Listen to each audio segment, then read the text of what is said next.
So guys, ngayong araw na to ay share ko rin itong tester na ito. Napakaganda itong tester na to.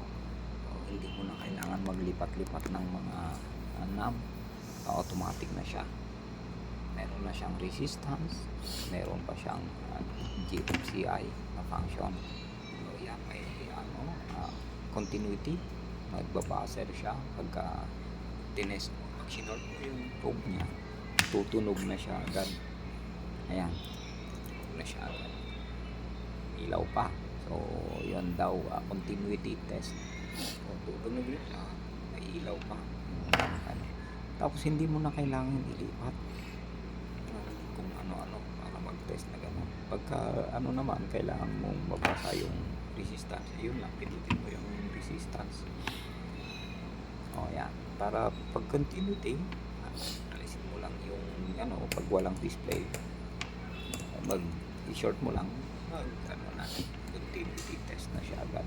Tapos wala kang lilipat. Pagka tinest mo sa 220 volts, iilaw na siya agad doon sa range ng voltage na tinetest mo. Ayan, so umilaw siya sa 240. So 230 volts yung system voltage, kasi yung bababa doon sa 240 na nandun is 208. So iilaw yung 240, nasa 230 volts daw siya hanggang 230. So yun, tapos pwede mo rin agad continuity test. Ayan, iilaw continuity. So automatic na siya. Pagka magte-test ka ulit voltage, ayan, wala kang ililiho, hindi mo kailangan ilipat, wala kang pipindutin, basta diretso lang. Ayan, continuity ulit.